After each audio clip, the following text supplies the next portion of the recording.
The show must go on, so the show will go on.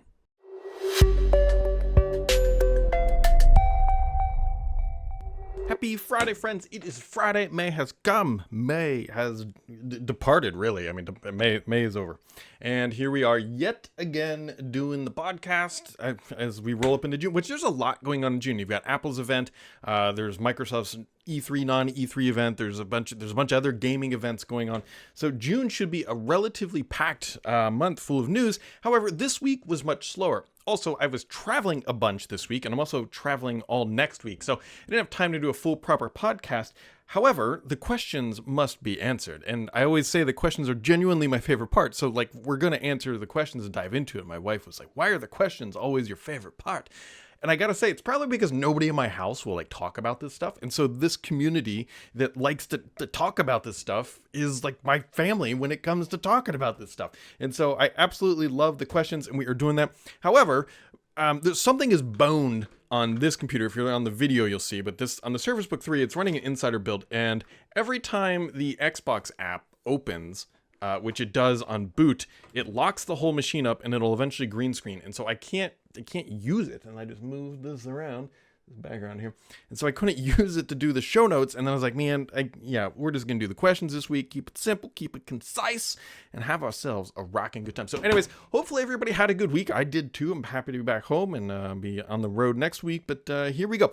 First question into the hopper is dropping in from Sydney2K, who says, a question that you might find out of the blue, regarding to Nintendo. What do you think, given the experience of the PlayStation 5 and Xbox Series, does Nintendo need to do to continue the success they have been having with the Switch and additional consoles? You mentioned last week that half of PlayStation users are still on the PS4, and so how can Nintendo convince Switch users to move to a new system? This is an interesting question because Nintendo has always taken a different, right, the path less traveled, if you will, when it comes to physical hardware. Now the Wii U is kind of an exception, but the Wii, you've got the Switch and everything else. It's never been the most high power piece of hardware that's come out.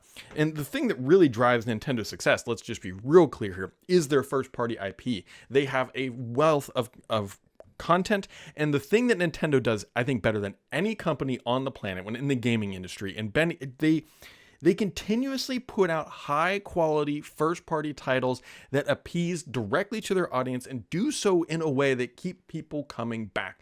Everybody knows that when a new Mario launches, I mean, there's outliers in there, but they're great. When there's a new Zelda game coming out, it's gonna be good. If there's a new Pokemon, it's gonna be good. Nintendo has set this really high bar for its first party IP, and they continue to knock bangers out the door. And that they don't need to change their model. I think if anything, Nintendo has proven that their model is successful. Now, other platforms have different models that are more potentially a different flavor of success, right? Live services like the Bungie or Destiny titles, the Call of Duties, which aren't so big on the Nintendo platform. But I think that's okay. And I don't think Nintendo needs to really pivot anything. And at the end of the day, Sony said this week that the PlayStation, this generation, has been their most profitable.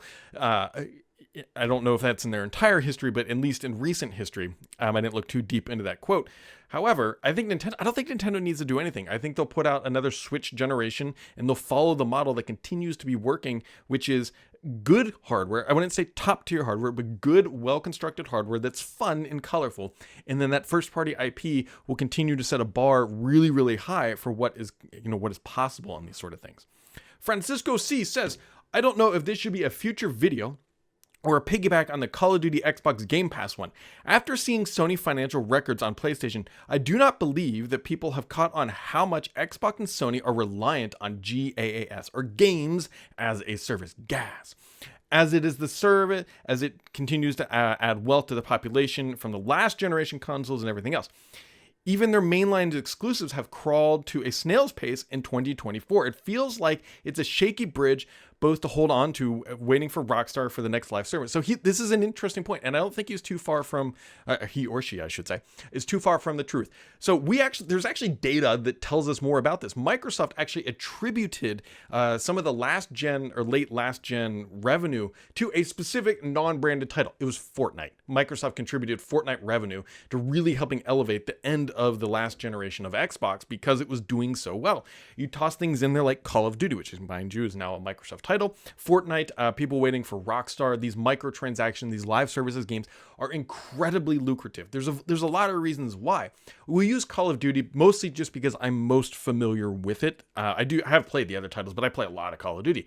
So Call of Duty Warzone specifically, or their multiplayer, is a live service. And like, what does that mean? Like, a lot of people kind of think of it like the Destiny area where like everybody's running around. You can see, to me, that means there are frequent content drops. There are frequent expansions of the content that is existing already. So content drop in my mind is new stuff, and then there's content expansion of existing content, and then there's microtransactions, there's the skins and all that stuff, and it is constantly being churned. It is a machine. It is very impressive what Call of Duty can do to be able to ship updates very frequently, every 3 months or something like that, and a very strict cadence. They have a factory of content coming down, and these services and these types of games have proven to be very lucrative, and that is the point of this.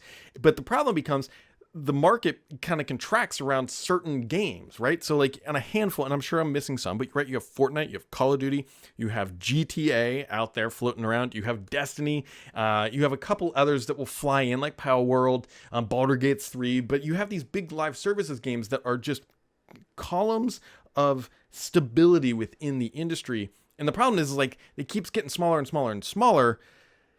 And at some point, like that's all that there is. And so like you think about it, like XDefiant, I've played it a little bit. It's a good game. It's maybe not the game for me, at least not yet, but like to be a newcomer into the FPS, like mil-sim genre, and I use sim in quotations, mil-arcade genre, you've got to compete against Call of Duty, which is a content factory, which is hard to do as an upcomer, which really puts pressure on big budget titles. Here's what I realistically think is going to be happening over the next few years.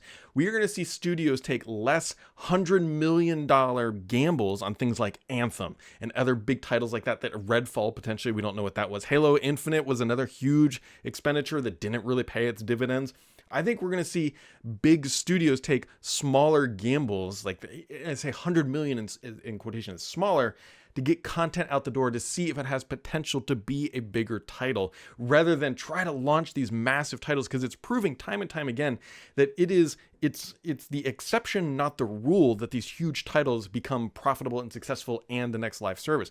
I like to use Fortnite is a bit of an outlier, but remember, Fortnite's not like a new game. It has been around for a while. Call of Duty didn't start as a live service. I think that's the model that we're probably going to see, is like, can we build a core foundation of gamers who we can then grow into a live service, rather than trying to just come out and say, here's clean slate, here's a new live service, and let's see if it'll take off, because it is very challenging for a studio to just absorb a couple $100 million write-off like we have seen in the past couple years in the industry. So it's a great question though. Rafiq says, hi Brad, Google wasn't the first to put their footsteps in the internet search, and today they are the #1 domain. Do you think that they can do it again when it comes to the AI space? As the Google CEO explained, AI is still in the very early stages, and they're taking their time. And then second, Sony revealed, this is the second question. So first question, the Google question. It's easier to win when you're an incumbent to continuously win. Now, that is not without fault at the end of the day. What I mean by that is like, look, Google has a massive jumping off point for its new AI, Google Search.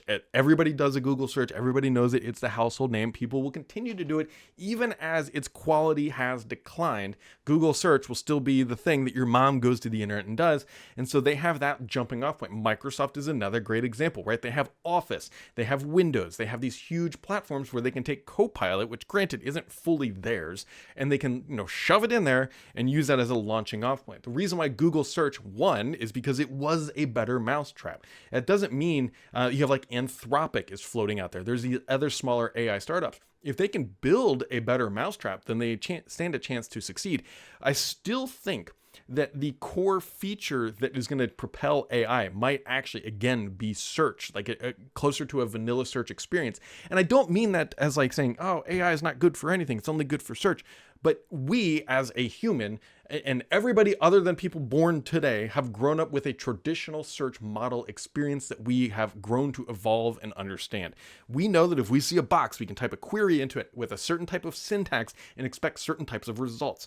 If Google strays too far from the light and really screws that up, which it kind of feels like they're in that area right now, it depends on how quickly they pull it back or how badly they screw it up, their door definitely opens to other competitors to come in and potentially build a better search engine. Building search engines, mind you, is not cheap, it is not easy, and is not for the faint of heart, right? You got to index the internet. That's not something you can easily do. Look at Bing. Bing is a second-class citizen compared to Google, and Microsoft, for lack of better terms, has infinite level of resources and still can't figure out a better mousetrap than what Google has done. And so can an AI come in and upset Google? I think that is absolutely a possibility, but I think it's going to be hard for Google to lose search at this point because they are so dominant in this genre that it's going to take something like being it not allowed to, like I don't like to say government interaction, but almost like iPhones no longer are defaulting to Google. Like it defaults to a different experience. Same with Android. I don't know about Android because Google owns Android, but let's start with iOS. Defaults to a different search engine would be a huge step in that direction if somebody can build a better search model that works for both Apple and the user. So I don't think nothing is guaranteed long-term success, especially in tech, because I think at some point everybody would have said, right, Internet Explorer is the end of it, right? And all of a sudden, Internet Explorer is dead. Edge isn't even the most dominant browser. It is Chrome, and that's another leverage point that Google has in the industry. So we will see. I don't want to say, I don't want to. There's no carte blanche answer here. I think I said that correctly. That's like, yes, Google will be upset. Time is always the true arbiter. Will they be upset in our lifetime? I mean, it's a possibility. It just depends how bad they screw up. The thing that's working against Google is that they are so big and they have literal bills to pay. And so when you're a scrappy startup, you could take these crazy risks because it's like, all right, I mean, like we got to do something to differentiate ourselves. Let's take this big risk. And if it pays off, then we're huge. And if it doesn't, then we're dead. Google is a public company with hundreds of, I don't know how many employees they have, tens of thousands. We'll just guesstimate that. But a large portion of their revenue comes from search, and they got to be careful to not upset the thing that pays their bills, as opposed to a startup who is just trying to find something to pay their bills at the end of the day. Mr. PKI, 2 questions from the Thurrott.com thread, and then I got to jump over to you can now respond to it on Twitter. I'm just trying to expand the portfolio of where people can ask, and also on threads as well. Mr. PKI with 2 questions in the hop of this week. He says, what is your read on the upcoming recall feature on Copilot PCs? Are customers excited and waiting to pre-order? Or are they afraid it will violate their privacy? I believe the privacy thing is very real, right? That is a very real concern. There's no question about that. That is a conversation to be had, and we don't know enough about it until it's in the hands of everybody about like, does this thing work as well as it says it does? So I think I don't want to say cautiously optimistic because that would make it sound like too positive. I think people are like skeptical at best, right? Like, does recall work the way that anybody who's followed Microsoft long enough knows that Microsoft, what they pitch versus what they provide are not always the same thing. And so the question becomes, is it good enough? Does it do what it needs to do? And is it actually useful? And so, once we get some hands-on time, then we'll find out. The other thing too is like, who actually knows about recall? Probably the people listening to this, my wife and daughter, have no clue. So Mr. PK, thanks for being part of this community and be wanting to talk about it, because I can talk to myself or the cardboard boxes that are in front of me, because nobody else cares about recall. I hope it's good. That is my hope. I hope that it is good and provides value, because this is Microsoft's, remember, second crack at a feature like this. Timeline was the first, Recall is the second. Let's hope that they learn from Timeline their mistakes, and with Recall they can rectify those mistakes and then actually provide something that is more broadly useful at the end of the day. Mr. PKI's second question of the week, it says, I know you always like an Xbox question or two, and that I do, Mr. PKI. Have you tried Hellblade 2 on Xbox? Quite the visual, but wow, it is not meant for kids. So I have downloaded it. I can tell you that much. I haven't actually played it because I've been traveling. I did notice that like there's a huge, massive splash screen. Actually, even on Windows, by the way, when you log in, like how if you use the Windows Spotlight, I think it's called, feature that shows the wallpaper or the image of the day, there was actually a Hellblade paid ad right in there. I haven't tried it yet. I do want to give it a spin. I just haven't had time over the weekend. And candidly, I don't probably not have time this weekend because we're leaving on Saturday. Although somebody will be here to watch the dog. But yeah. Let's jump over onto the other thread for the questions. Rob Federici says, I know it's too much to hope the RAM is expandable, but have you seen any discussion about being able to swap out the SSD in the new ARM Surface laptops, similarly to how it was done in the recent Surface Pros? Actually, I have not. This is a fantastic question, because in the previous ones, they've touted that you could open, right, it was like a little trap door thing, and you could swap it out. Actually, I think that feature started for enterprise customers who wanted, at the end of the day, the ability to destroy a drive for security reasons.